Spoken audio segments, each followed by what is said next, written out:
Good morning, my dear students. Beta, as you know, we are doing chapter number 18, Bill of Exchange. Chapter name is Bill of Exchange. Part 2. Part 1 हम कर चुके हैं. Okay?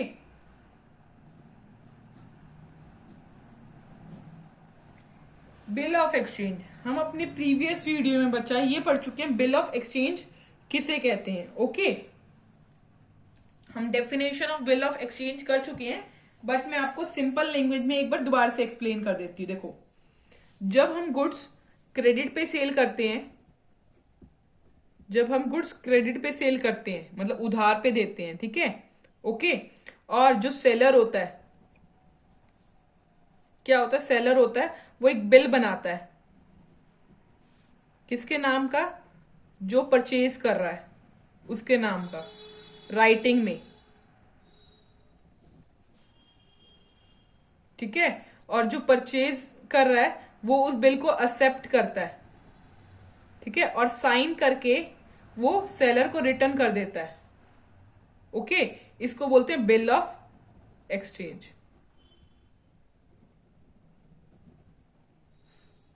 Clear? देखो, अगर हम, जो seller है वो गुड्स क्रेडिट पे दे रहा है, किसको? उस पर्सन को जो परचेज कर रहा है, तो उसको ट्रस्ट तो कैसे होगा? उसको ट्रस्ट इस वजह से हो रहा है क्योंकि उसने एक बिल बना के दिया है, प्रूफ के लिए उस पर्सन को बिल बना के दिया है, और वो बिल उसने एक्सेप्ट कर दिया और साइन करके उसको वापस कर दिया है. इसको बोलते हैं बिल ऑफ एक्सचेंज. जो बिल ऑफ एक्सचेंज होता है बच्चा, वो राइटिंग में होता है, ठीक है. बिल ऑफ एक्सचेंज क्या होता है? राइटिंग में होता है. ओके, इसके अंदर ये लिखा होता है कि कितने टाइम पीरियड के बाद, कितनी डेट पे जिसने परचेज करी है गुड्स उसको पेमेंट करनी है. Okay, clear? देखो, इसके बाद हमने 3 पार्टीज पढ़ी थी. 3 पार्टीज होती है इसमें, ड्रोवर, ड्रोई और पेई. देखो, ये जो सेलर है ये होगा, जो सेलर है जो बेच रहा है गुड्स वो होगा ड्रोवर, और जो परचेज कर रहा है गुड्स वो होगा ड्रोई. और पेई कोई भी हो सकता है, ये सेलर भी ही पेई हो सकता है, और कई और कंडीशंस भी हैं, वो मैं आपको आज की वीडियो में समझाऊंगी कि पेई कौन होता है. पेई कौन होता है?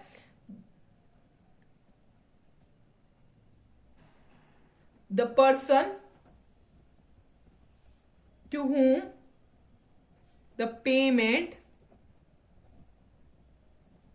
is to be made. जैसे अब अगर पेमेंट सेलर को दी गई है, ठीक है, पैसे जो है सेलर को दिए गए हैं, तो वो ड्रोवर भी होगा और पेई भी होगा, दोनों चीजें होंगी, ठीक है.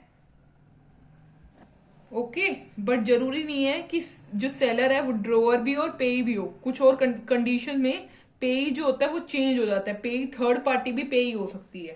क्लियर? ओके, करेक्टरिस्टिक्स और features we have already done. Parties, these are the parties, इसकी वीडियो भी मैं बना चुकी हूं और प्रीवियस वीडियो में आपको एक्सप्लेन कर चुकी हूं. आज हम करेंगे advantages of bill of exchange.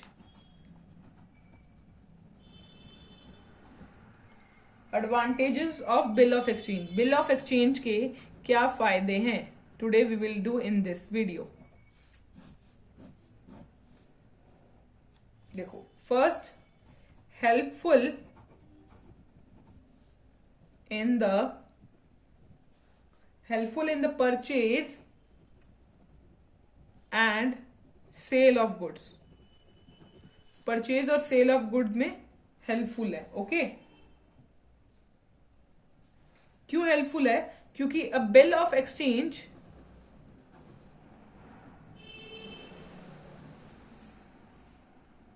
serves as a written evidence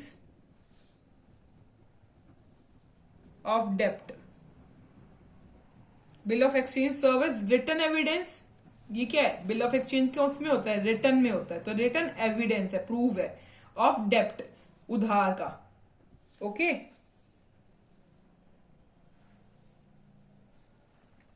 it is a proof, ये किस चीज का प्रूफ है? It is a proof that the purchaser of goods owns the amount written in it।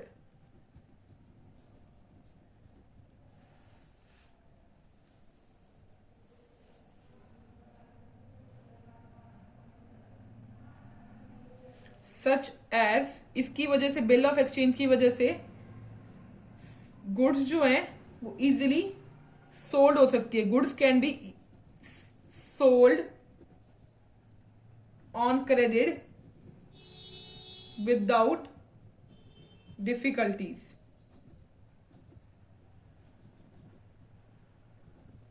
बिना मुश्किल के गुड्स जो है वो सोल्ड करी जा सकती है क्रेडिट पे। किसकी वजह से? बिल ऑफ एक्सचेंज की वजह से, क्योंकि बिल ऑफ एक्सचेंज क्या है? एक प्रूफ है, एविडेंस है, ठीक है, कि परचेजर, जो परचेजर ऑफ गुड्स, जिसने परचेज करी है गुड्स, उसको अमाउंट पे करनी है, owns the amount written on it. जो उस पर जितनी अमाउंट लिखी है उसने उसको पे ऑफ करना है, ऑफ कर रहा है वो, ठीक है। Helpful in purchase and sale of goods, purchase और सेल ऑफ गुड्स में हेल्पफुल है। Second point is legal document.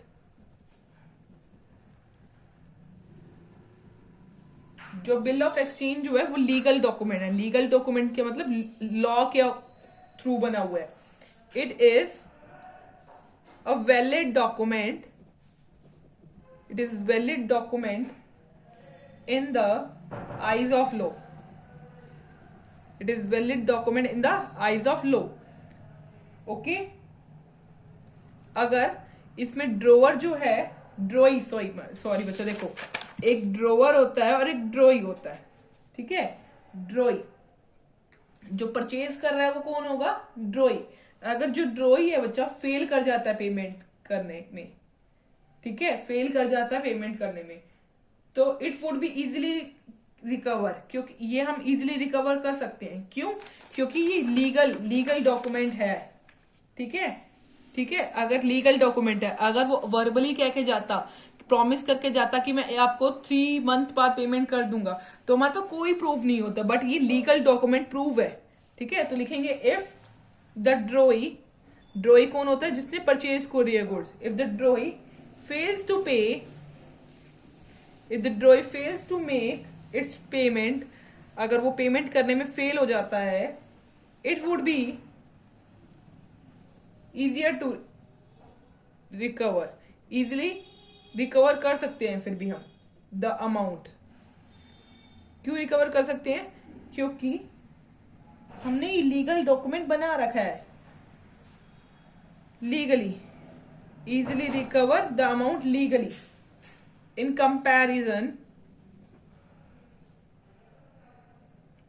Comparison to a verbal promise.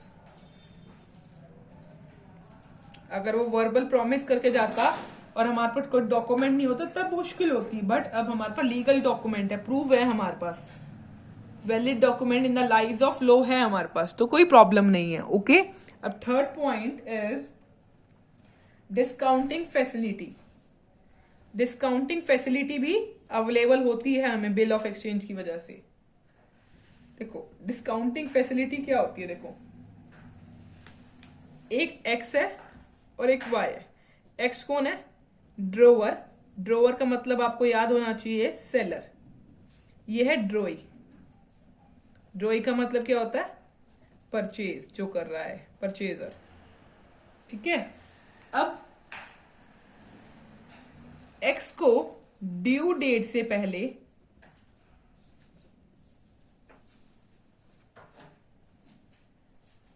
Amount चाहिए।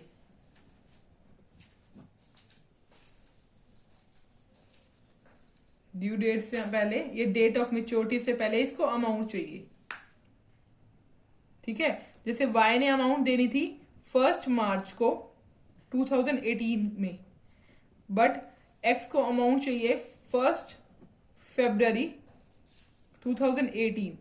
1 मंथ पहले अमाउंट चाहिए इसको, ठीक है। तो एक्स ने क्या करा, एक्स कहाँ गया, एक्स बैंक के पास गया, एक्स कहाँ गया, बैंक के पास गया। एक्स ने बैंक को क्या करा, बिल ऑफ एक्सचेंज दे दिया, बिल ऑफ एक्सचेंज बैंक को दे दिया, एक्स ने बिल ऑफ एक्सचेंज दे दिया, एक्स ने बिल ऑफ एक्सचेंज दे दिया बैंक को, और बैंक ने एक्स को क्या दे दिया, कैश दे दिया।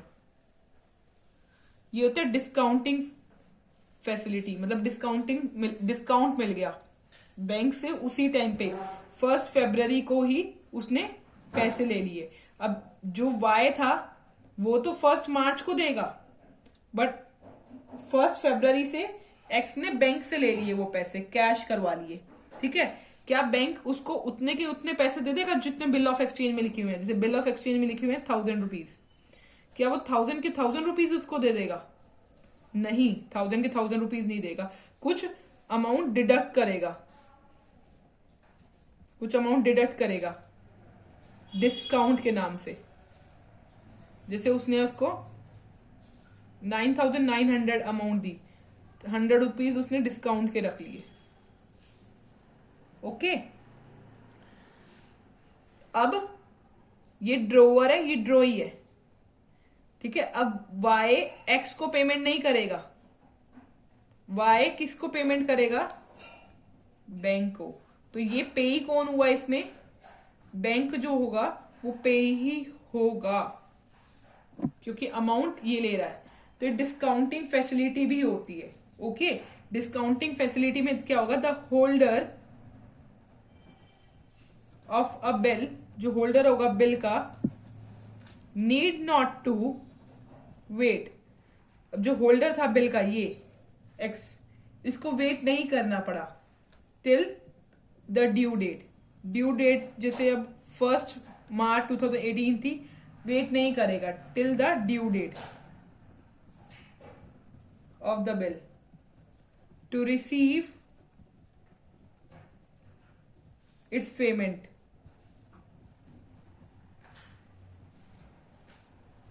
as he can easily turns it into cash by discounting it from the bank before its due date। जैसे इसकी ड्यू डेट थी 1 मार्च, बट इसको पैसा चाहिए था 1 फरवरी, तो इसको एक्स को चाहिए था, बट एक्स को जरूरी नहीं है एक्स को वेट करना पड़े 1 मार्च तक। अगर उसको 1 फरवरी ड्यू डेट पे अगर पैसा चाहिए, अमाउंट चाहिए, तो वो बैंक में जाएगा और अपना अमाउंट ले लेगा, कैश करवा लेगा, ठीक है। देखो, the holder of bill needs to wait, needs not to wait till the due date तक उसको वेट नहीं करने की need of the bill to receive the payment, as he can easily turn it into cash। easily cash में करवा सकता है ये by discounting it from bank से डिस्काउंट करवा लेता है before its due date, okay। this thing clear? now let's come to fourth point। fourth point is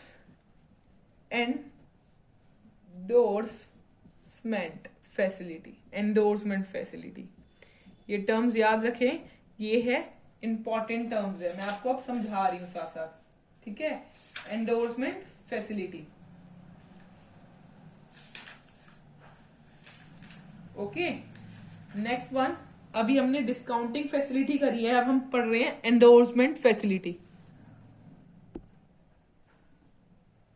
अब हम क्या पढ़ रहे हैं, एंडोर्समेंट फैसिलिटी। एंडोर्समेंट फैसिलिटी में देखो, यही केस ले रहे हैं एक्स और वाई।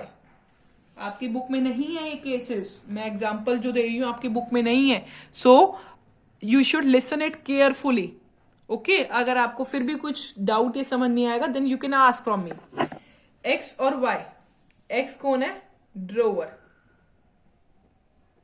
वाई कौन है? ड्रॉई। क्लियर? अब देखो, जैसे ही पिछली बार मैंने बताया था, ड्यू डेट है इसकी अमाउंट लेने की 1 मार्च। वाई एक्स को ड्यू डेट पे पैसे देगा 1 मार्च 2018 में, बट एक्स को ड्यू डेट से पहले ही बिफोर नीड हो गई।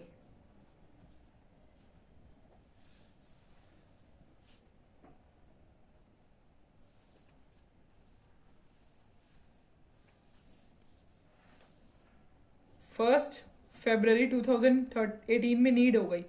क्यों नीड हुई? क्योंकि एक्स को जेड को एक्स ने जेड को पैसा देना है। एक्स ने जेड को पैसा देना है, ठीक है? एक्स ने जेड को पैसा देना है, तो एक्स ने क्या करा? अब एक्स ने क्या करा? जेड को पैसा नहीं दिया, जेड को बिल ऑफ एक्सचेंज दे दिया।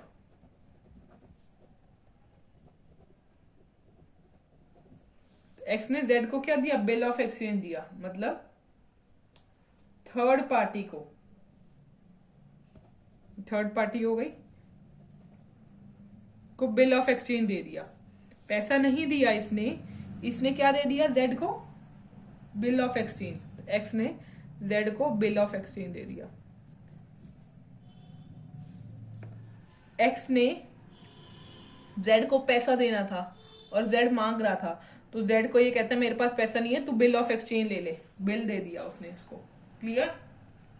अब जो वाई है, एक्स को पेमेंट नहीं करेगा, अब इसको पेमेंट मिलेगी, तो इसको बोलेंगे पेई।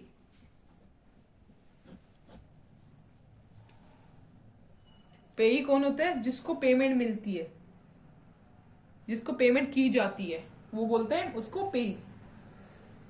ओके? अब देखो आपकी बुक में क्या लिख रखा है? अ bill of exchange, a bill of exchange can be easily, bill of exchange can be easily transferred from one person to another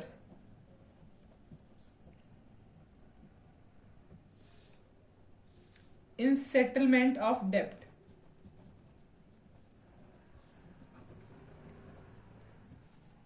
as it is negotiable। देखो अब याद रखो, बिल ऑफ एक्सचेंज क्या है? नेगोशिएबल इंस्ट्रूमेंट है, so it can be transfer from one person to another. X ने bill of exchange transfer कर दिया जेड को, ठीक है? So Z can take the payment. Okay, now Y will give the payment to X, so X is called as pay. The bill of exchange can be easily transferred from one person to another। X ने Z को दे दिया bill of exchange, तो easily transferred हो गया, इसलिए इसको बोलते हैं negotiable instrument. Bill of exchange is also called as negotiable instrument. Clear? Next point, we come to fifth point,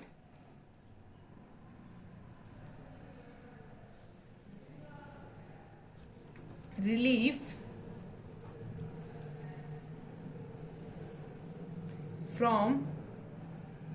from sending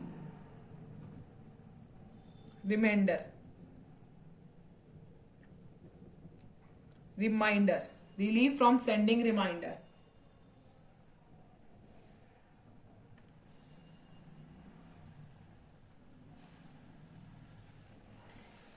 अब x को y के पास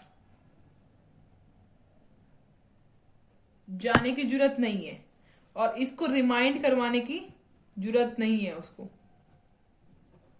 एक्स को वाई को रिमाइंड करवाने की जरूरत नहीं है। क्यों? क्योंकि डेट ऑफ पेमेंट जो है वो फिक्स्ड है और रिटर्न है। सो वाई जो होगा खुद ही रिमाइंड करके, ध्यान में रख के डेट पेमेंट कर देगा। तो रिलीफ फ्रॉम सेंडिंग रिमाइंडर। अब एक्स को वाई को रिमाइंडर सेंड करने की जरूरत नहीं है क्योंकि डेट ऑफ पेमेंट फिक्स है। तो लिख क्या रखा है? हम लिखते हैं द सेलर, एक्स क्या है? Seller need not approach, need not approach the purchaser. X is seller and Y is purchaser. तो X need not to approach purchaser. Time and again to demand the payment. दोबारा से जाने की जरूरत नहीं है और डिमांड करने की जरूरत नहीं है payment, because the date of payment because the date of payment is fixed. Date of payment पहले से ही फिक्स्ड हुई हुई है बिल ऑफ एक्सचेंज की वजह से. एंड रिटर्न हुई हुई है किसमें? बिल ऑफ एक्सचेंज में. And return on the bill of exchange.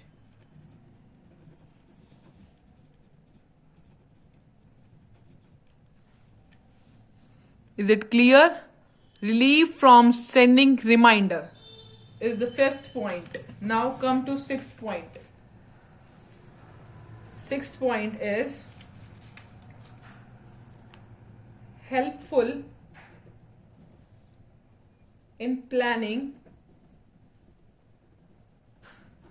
cash operation. Helpful in planning cash operation.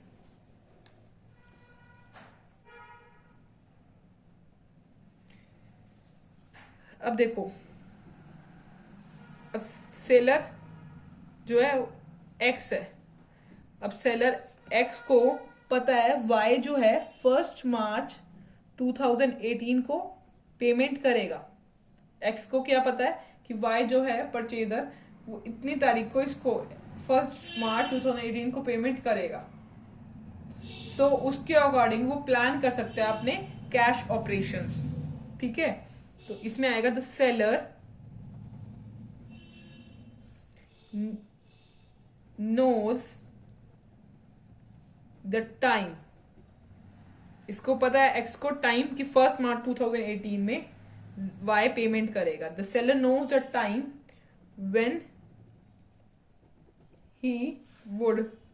when he would receive the money, and as such he can plan his cash operation. उसके according वो सारी चीज plan कर सकता है. अगर क्या plan कर सकता है? Cash operations accordingly.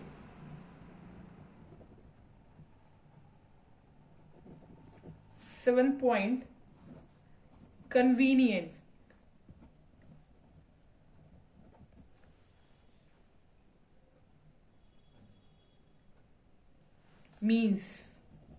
Convenient means of making foreign payment. Convenient means of making foreign payment. देखो, जब हम एक्सपोर्ट या कर रहे हैं, एक्सपोर्ट कर रहे होते हैं इंपोर्ट करते टाइम पे, अब पेमेंट करनी है ना, तो अगर हम कोई चीज इंपोर्ट कर रहे हैं, क्या कर रहे हैं? इंपोर्ट कर रहे हैं, मतलब हमने कोई चीज बाय कर ली, तो अब हमें पेमेंट करनी है, तो हम पेमेंट करेंगे कैश के थ्रू. या ठीक है, अपनी कंट्रीज पे तो हम कोई भी पेमेंट करनी है तो कैश के थ्रू कर देते हैं. ठीक है, अब हमें बाहर की कंट्री के पर्सन को पेमेंट करनी है, तो वो कैसे करेंगे? बिल ऑफ एक्सचेंज के थ्रू करेंगे. ठीक है, वो देखो मैं आपको बताती हूँ. Bill of exchange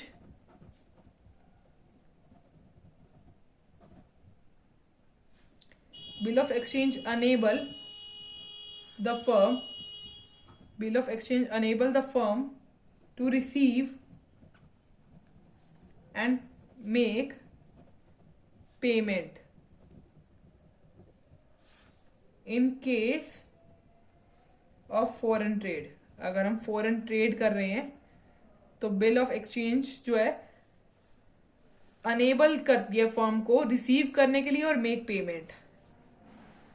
also it avoids avoid करती है, it avoids the trouble, it avoids the trouble and risk, trouble, it avoids the trouble and risk of transmitting the foreign currency. अब हमें फॉरेन करेंसी का जो risk है transmit करने का वो हट जाता है from one place to another. अब हम बिल ऑफ एक्सचेंज यूज कर लेते हैं, one place to another.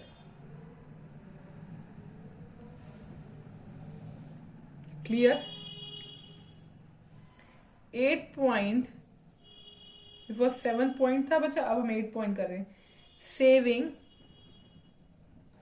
Of money in circulation, saving of money in circulation. देखो बिल ऑफ एक्सचेंज क्या है, फंक्शन परफॉर्म करता है, फंक्शन ऑफ मनी, मनी का ही एक मनी ही तो है ये, कुछ टाइम बाद मिलेगी. अभी उधार पे सामान ले रहे हैं तो कुछ टाइम बाद पैसा ही तो है ये जो हमें मिलेगा. अब हम बिल ऑफ एक्सचेंज यूज कर रहे हैं बट मनी यूज नहीं कर रहे. Okay clear? जो सर्कुलेशन जो है ऑफ मनी, जो मनी का सर्कुलेशन में थी वो यूज नहीं हुई क्योंकि हम बिल यूज कर रहे हैं पैसे की जगह. अब हम पैसे की जगह क्या यूज कर रहे हैं, बिल यूज कर रहे हैं. ओके, जिसकी वजह से सेविंग हो जाती है मनी की. ओके, सेविंग किसकी, saving of wear and tear in currency in circulation. Okay देखो अब मैं लिखवा रही हूं, आपको इजीली समझ आएगा. देखो a bill of exchange, a bill of exchange performs the function, the bill of exchange perform the functions of money. Money का फंक्शन परफॉर्म कर रहा है by making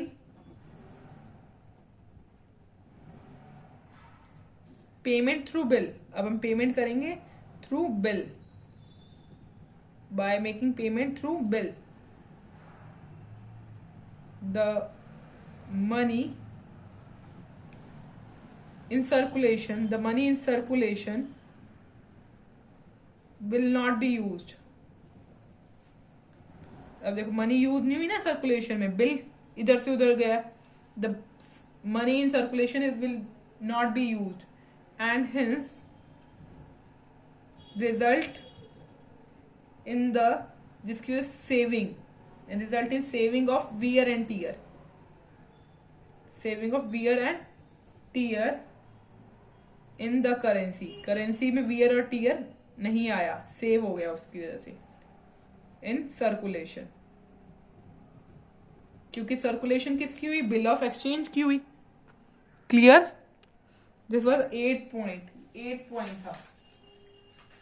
next point is 9th. 9th point पढ़ रहे हैं, वो है convenience, convenience for the purchaser.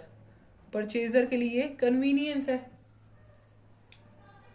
क्योंकि परचेजर उधार पे ले रहा है गुड्स, ठीक है, क्रेडिट पे ले रहा है गुड्स, तो उसको टाइम मिल जाता है. बिल ऑफ एक्सचेंज की वजह से उसको टाइम पीरियड मिल जाता है पेमेंट देने का. Okay, to make the payment. वो कुछ टाइम तक गुड्स खरीद के अपना बिजनेस सेटअप करके कुछ टाइम बाद, मतलब जो 3 मंथ या 2 मंथ का जो भी पीरियड है बिल ऑफ एक्सचेंज के अकॉर्डिंग, उसकी पेमेंट कर सकता है उस टाइम पीरियड में. ओके, तो ये कन्वीनियंस हो गया for purchaser. By convenience for the purchaser, by accepting the bill, by accepting a bill, bill accept करके, कौन एक्सेप्ट करता है, bill, purchaser.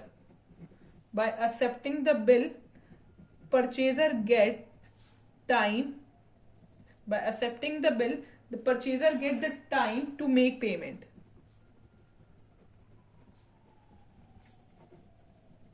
To make the payment. As such, he can purchase, जब तक वो क्या कर सकते हैं, he can purchase more goods and increase his business, और increase कर सकता है अपना business. Moreover, he cannot be called upon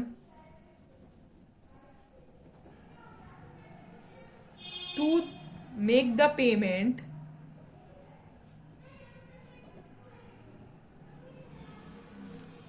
at a date earlier than the one fixed in bill. जैसे कि बच्चा इसमें मैंने आपको बताया क्या है, जैसे बिल ऑफ एक्सचेंज में जो डेट फिक्स हुई है वो है 1 मार्च 2018. तो जो परचेजर